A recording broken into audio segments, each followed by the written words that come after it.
So when I was in high school, there was this girl that I went to church with and I went to school with, and I had a crush on her, as many of you probably have crushes on people. We're going to move on. All right, so we went to we were in the same youth group and that kind of thing, and obviously I was interested in her, and we were actually, she was, I don't know if y'all do this thing where some girls at the high school bring gifts to football players on game day. Do y'all do that? Okay, so we had this thing, I can't remember what it's called, but let's just call it football buddies. Yeah, I was a football player. And so the varsity players, they got paired up with a girl who brought them goodies every game day.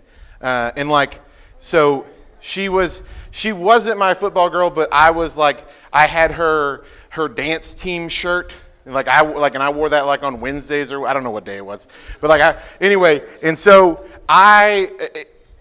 so we knew each other, and I was interested in her. And one day I remember after church, I went up to her, I was super nervous, and I was like, hey, you want to go out sometime?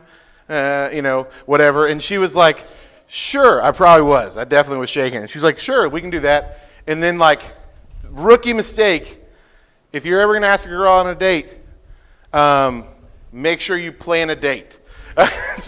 Because it was hey, you want to go out? And she's like, sure. And it's great. Walks away. I walked away. That was the end of the conversation. We never went on a date because we never planned anything. And it was kind of awkward. Okay, so that was sophomore, junior year of high school or whatever. Fast forward, I go to college.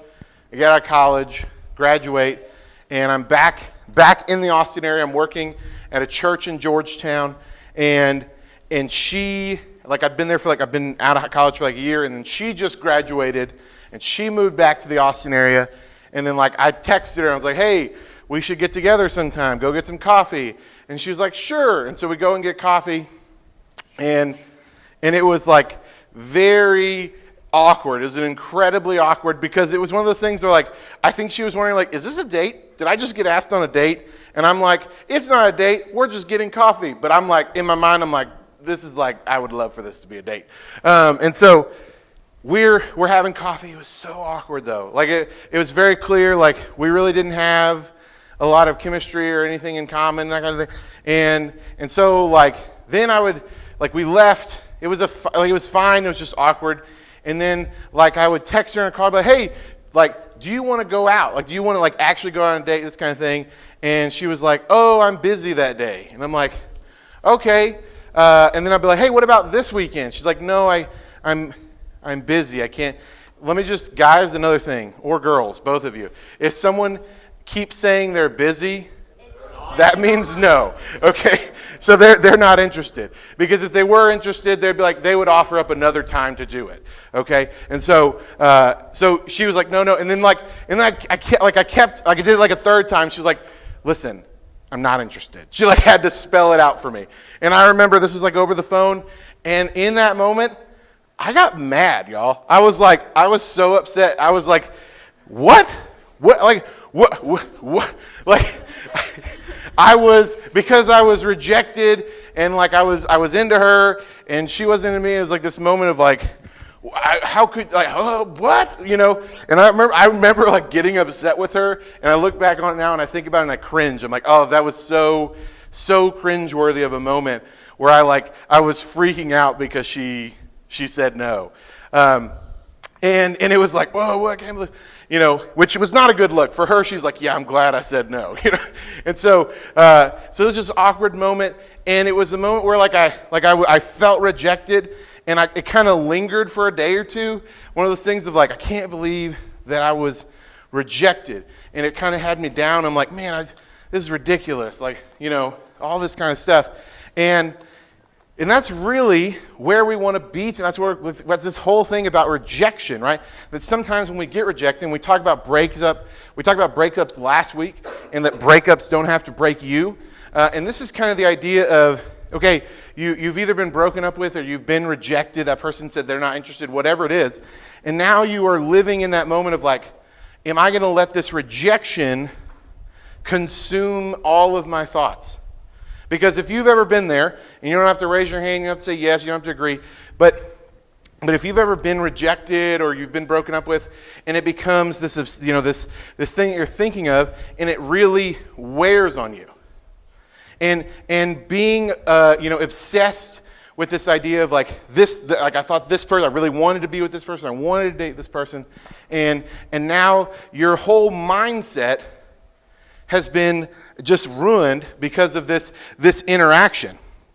So the thing I want to start off with is this: the idea of being more than friends with someone brings a lot of emotions and feelings with it, right? Because I wasn't even like dating this person. I was just interested. I wanted to I wanted to date them, but I wasn't. I just had feelings, I had these emotions, and it brought so much. And then it was like, no, it was a rejection. And then in that moment, I felt like my world was collapsing, right? And my idea, my perspective of the situation changed my whole view of life and really put a cloud over everything that was going on. So how do we, guys, are you okay? You all right? Okay, how do we date and realize that when rejection happens or breakups happen, they don't have to ruin your whole life. They don't have to run everything. They don't have to wreck you. Like last week we talked about, they don't have to break you, right? So this is what we're kind of talking about today, this idea that we can get these feelings, we can get these emotions from rejection, from breakups, that kind of have a cloud over everything we do. So we're going to be, for just a brief moment, we're going to look at Proverbs 17. So if you have a Bible, flip to Proverbs 17, verse 22.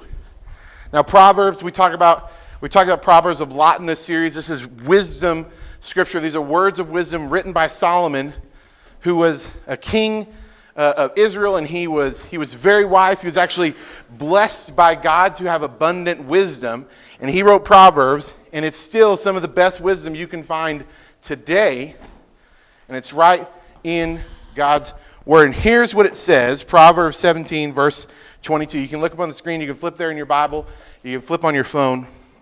Here's what it says. This is the NIV. A joyful heart is good medicine, but a broken spirit dries up the bones. A cheerful heart is good medicine, but a crushed spirit dries up the bones. So here, maybe your translation maybe has some different words and different, but the idea here is that if we have a cheerful heart, right? And this is just the idea like, hey, are we focusing on the good things? Are we choosing to acknowledge the good things that we have in life? The bad things are real, right? They exist. We're not ignoring them. But someone who focuses on the positive things, the good things, this is actually good medicine for our soul, right? It's good medicine, but a crushed spirit, so someone who's always down in the dumps, someone who, you know, like this is the Eeyore person, right? Do we all know who Eeyore is from Winnie the Pooh? It's like, oh, bother, you know what? I can't do an Eeyore impression. But this is the person who's all, like, they come in the room and they just suck the air out of the room. You know what I'm talking about? This is the person who they always want to tell you about how bad their day is, right? A crushed spirit dries up the bones. So Solomon here is saying, listen, if you have a cheerful heart, if you choose to acknowledge the good things in your life, the blessings in your life, that is going to be good for you. If you always are focusing on the negative things, if you're always going, hey, you know what? That person rejected me, so what's the point in even living? Or what's the point? Like, why even go to school today? Because I'm going to see that person, and it's just going to be an awful day. Right? That kind of thinking, that kind of spirit dries up the bones. So what we're not saying today is that feelings aren't real, because feelings are very real. They're a thing that's just part of our life. It's how God made us. He created us to have emotions and feelings.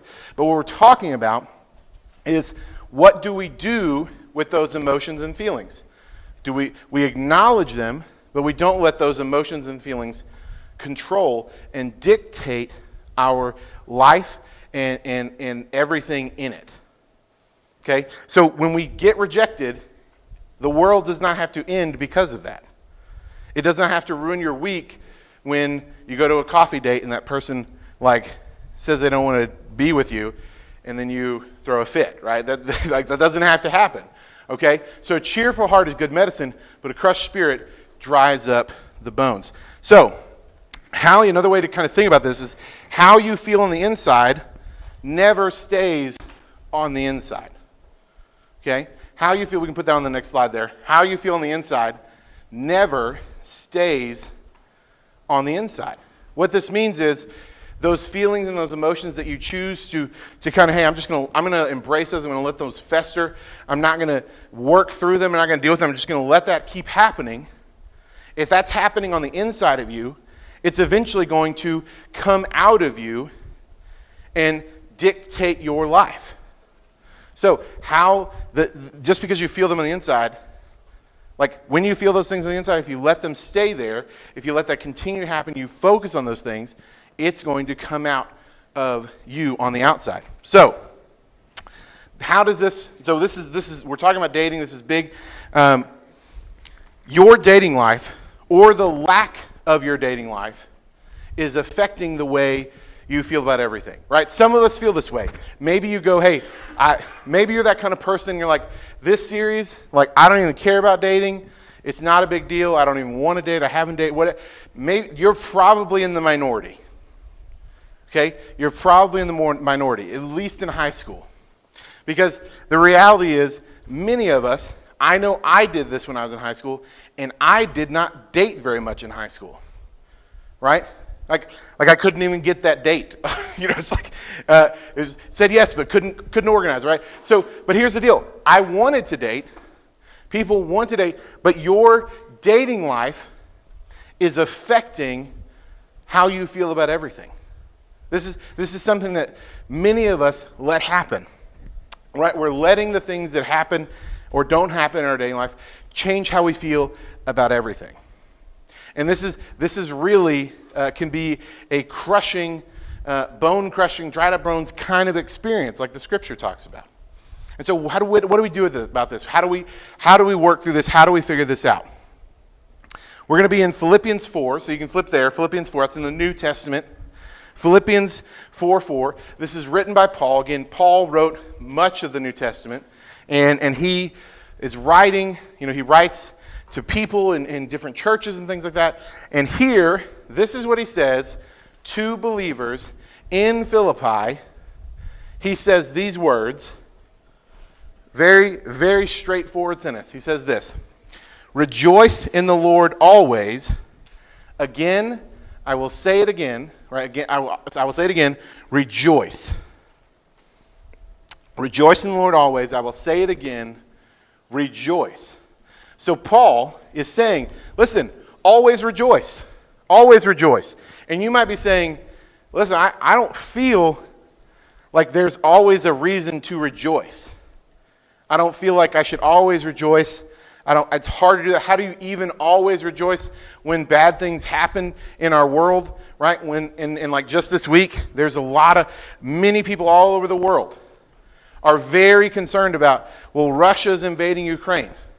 And all this is, and you go, when there's chaos in our world, how can we sit here and rejoice? When this person rejects me, or there seems to be all kinds of things that could be terrible for you and your world. And the reality is, we live in a fallen world, which just means that we live in a world that's full of sin, and we cannot escape it. So how do you find yourself to rejoice in this world that we live in? Well, it's not easy, right? It's not something, because the default is not rejoicing. Our default is often letting emotions that say, hey, you should be worried, you should be scared, you should be afraid, you should feel embarrassed, you should feel ashamed, you should whatever they are. And then you grab hold of those and you run with them. But Paul is saying, listen, rejoice in the Lord always. And you might be thinking, wow, okay, that's that's hard to do. But let me give you some context of who Paul is saying this to. Because he's saying it to a specific group of people. We can apply it, we can take it and go, hey, we also need to rejoice, but here's what's going on in the lives of people he's saying it to. This is first century Christians who are all new converts. Like people, Christianity, Jesus, he just was crucified, resurrected. His church has begun. It's a new movement. Like people all over the area are becoming Christians, and now they're going, how do we follow Christ? What does that actually look like?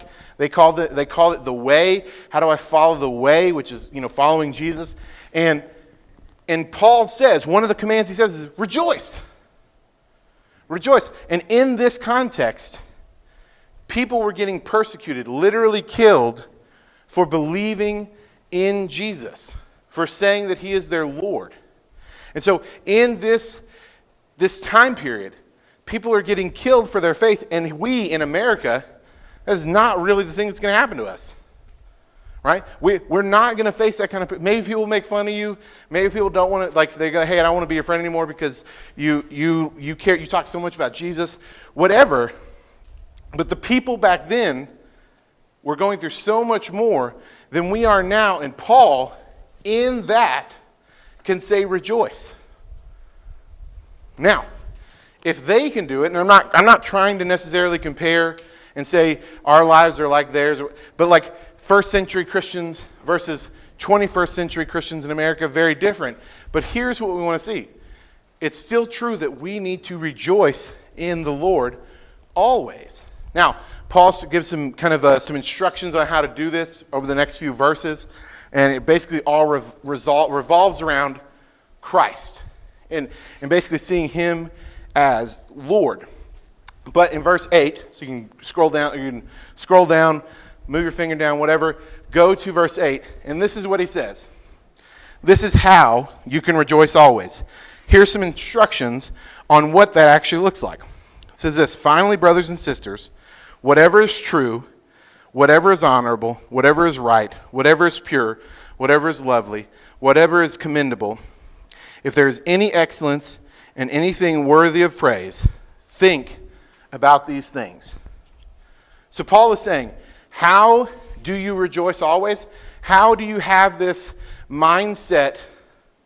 How do you have this mindset shift where you don't let the emotions and the feelings that weigh us down, that hang over our heads, how do we not let that take over, but instead we focus on the good things in our life. We focus on the things that are rejoice-worthy, right? How do we do that? He says you need to focus on these things. He says think about these things. Think about things that are true, that are honorable, that are right, that are pure, lovely, on and on. And he says all of these things. Think about these things. So he's basically saying you could think about all the bad things in your life. You could focus on that rejection. You could focus on that breakup. Or you could focus on that guy or that girl that doesn't notice you, but they're your crush. And he says, instead, focus on these things. And that will be good medicine. That will be good medicine. The other things, the things that weigh us down, that have the cloud over our head kind of feeling, those are going to dry you up. But if you focus on these good things that come from the Lord, this will be good medicine. Again, the Bible does not talk about dating specifically or directly or anything like that. It's a newer concept. But these are truths that can apply to dating as well as any area of your life. And it could be anything that really gets you down, that really hits you and hurts you. But here's really what Paul is, to summarize all of this, here's what Paul is saying. Paul is saying is that what you think about matters. The things that you think about actually matter. I mean, this kind of seems like a funny question, but have you ever thought about that? Right? Have you ever thought about that the things that you spend time thinking about in your head actually matter? That like if you are constantly thinking about something that puts you in a bad mood, you're going to be in a bad mood. And so Paul is saying, hey, listen, if you want to be in a state where you're rejoicing always in the Lord, Think about the things that are good and righteous and noble, and not the things that are opposite of that. So he's saying, what you think about actually matters. So we have the power to decide that it's not only the things we'll think about, we have the power to choose what we think about. Does that make sense? So we actually, it's not that we just think about these things, but we can actually choose, and we can actually focus and go, hey, the things that are putting me in a bad place, they're putting me in a bad emotional space, whatever it is, I'm lingering on these negative things. You actually have the choice to choose not to think about these things. You actually have the choice to focus on something that is good and right and honorable and worthy of the Lord. And so this is what we're talking about tonight. You have this right. You have this ability to choose and change where your thoughts lie. So how do we do that? And that's really what we're getting at. So here's one more thing. Just because one part of your life makes you unhappy, even if it's an important part, right? So it could be dating, it could be work, it could be school. Just because one part of your life makes you unhappy, it could be your family. These are important things. Doesn't mean that all of your life is bad. You feel me on this? Just because one part of your life makes you unhappy or uncomfortable or could be downright awful, doesn't mean that your whole life is bad. And sometimes we get caught up and we go, hey, this situation in my life is terrible, so my whole life is ruined. There's nothing redeemable. Because I couldn't date this person, my life is ruined. And see, that's choosing to focus and let this one thought rule your whole life. And it's just not true. So, what I want to talk about is perspective. Perspective is how you see a situation. So maybe, for instance, you've heard people talk about the idea of perspective before. Like maybe like, okay, well, look at it from a different perspective. So you have two different perspectives. Like there's a situation, people have differing views on it. One person has a perspective, the other person has a different perspective. You look at a different perspective. So perspective is how you see a situation, right? You could see a situation from one perspective, and that perspective might actually be a misguided perspective of a situation, right? You may see something and go, this is what I see. But if you look at it from another angle, it looks completely different. You have a completely different view of a situation. So, perspective is how you see a situation. So, in your dating life, or in life in general, you may wake up and you get up in the morning. I have glasses now. So now my eyes have adjusted, and like when I take them off, I have to kind of like squint and whatnot when I do this. But like, if you like, I wake up in the morning, I have to put my glasses on, and you could wake up in the morning, and like this is one perspective, and I put my glasses on, and it's clear, I can see everything, it looks great. I have my perspective, let's say it's a good, optimistic, healthy perspective, and this is about life. And I'm going about life, and I'm looking to see God's blessings, I'm looking to see the good things. I'm choosing to praise God and to not focus on all the bad things, right? The bad things happen. We're not pretending they're not real, but hey, I'm not going to dwell. I'm not going to think. Like it's not going to be something that consumes my mind. I'm a clear perspective. But then I take these off, and maybe I wake up, and instead of putting on my regular glasses, I put on these cheap sunglasses. Right? These are not prescription at all. They can't help my vision. It just makes everything darker right now.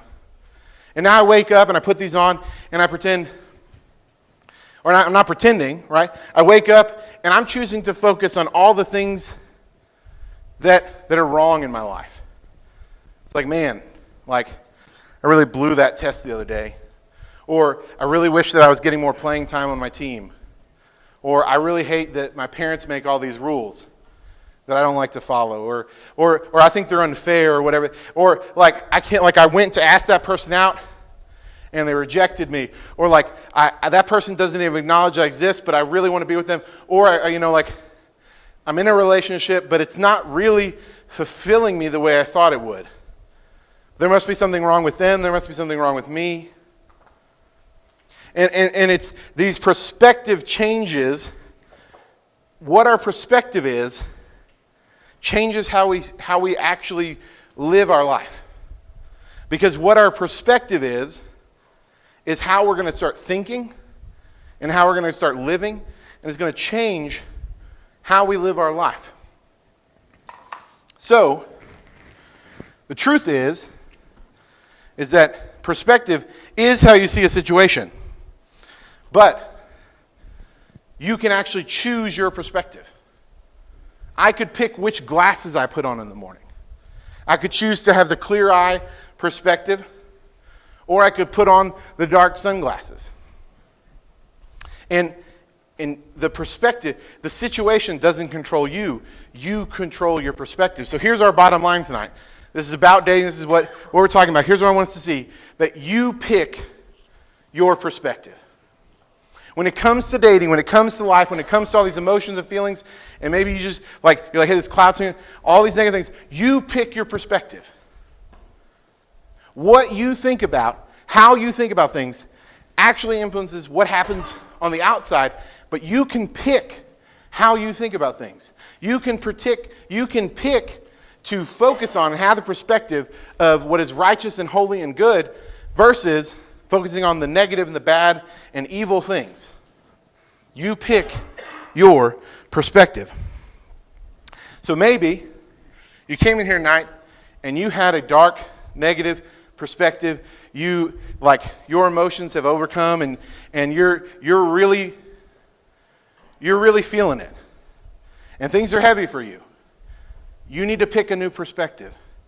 You need to pick the perspective of the Lord. So, the truth is, no circumstance, dating or otherwise, is going to give you the cheerful heart that you want. Being in a relationship is not going to satisfy you. Getting married is not going to satisfy you. Having a certain job, being a certain spot on a team, getting certain grades, these things, I feel like I'm preaching the sermon that Brett preached at D Now. These things are not going to satisfy you, and they're not going to give you the cheerful heart that you want. Your perspective in focusing on Christ and the good things that He makes is the only thing that will give you a cheerful heart. So, let me ask you this, and we're wrapping up because we're kind of over time here. What negative thing has your attention right now? Don't answer this. This is just you to think about.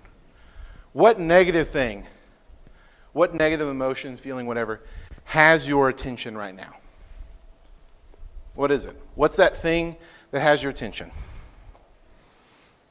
And then how do you feel about it? It's negative, but how do you feel about it? Focus up right here. We're almost done. And then why is it important? Why is this thing that's negative important? We've got some more questions that'll be on the screen here in a second, but one thing I want you to know, one thing I need you to know, is that you, right now, if you are a single person, if you're dating, whatever, but specifically, if you're not married, none of you are married unless you're an adult in this room, right? But here's what I want you to know. If you, as a single person right now, unmarried, dating, whatever, you are a whole and complete person. There's nothing that you lack. There's nothing about you that's incomplete because you are not married or dating. There's nothing that you feel like, oh, if I had, there's nothing. There's nothing that's going to be added to you as a person by being in a relationship or being married. And in fact, if you're sitting there thinking, hey, I just need to get to that point where I'm in that relationship or I'm married and then my life will begin. Here's the news flash for you. Your life has already begun. And being married does not Start something new. Marriage is new. It's a thing in its own. But you will not become a more complete person because you are in a relationship. Some people need to hear this tonight. Some people need to know you are not incomplete by yourself. You are a whole person. You are enough. So here's some questions I want you to ask. And these are this is like our application, and then we're going to wrap up and we're going to be done. But here's some questions for you to ask yourself. And so everybody, I know this is kind of gone long, but focus up here and think about these as they appear on the screen. Okay?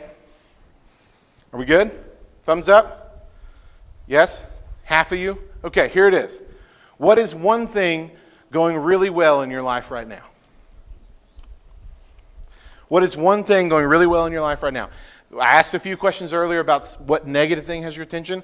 These questions all have to do with things that are going well. So what is one thing going really well in your life right now? Answer these in your head. The second question is this. Who is one person you're grateful for? Who is one person in your life that you're grateful for? Third question. What's one talent that you're glad that you have? What's one talent you're glad that you have? Next question. What's one thing that you're proud of yourself for? What's one thing that you're proud of yourself for? And the last question is this. What's one thing God has done that makes you thankful? Now, those 5 questions, and maybe you go, I've only answered a couple of them. Like I'm thinking, because it's not easy. I find that it's not easy to think about these things because our natural thought process is we think about the negative. We think about the bad. I could probably ask you what's one thing you hate about your life right now, and you'd probably give me a bunch of answers. Probably a lot easier than what's one thing that you're grateful for. I know when I was asking myself these questions, I'm going through and I'm like, okay, yeah. And I'm having to think a little bit. Because it's not easy. When Paul says, rejoice in the Lord always, he doesn't just say that because he's wanting to put some words down on a page. He's saying that because he knows that we are bent to think and live in a space that's negative and that thinks of the bad things. But he wants to remind us that we need to rejoice in the Lord and think about the things that he has done for us that are good. And when we think about these things, our life will live out differently.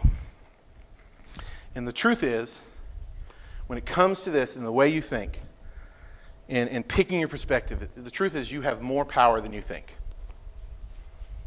You have more power than you think you do.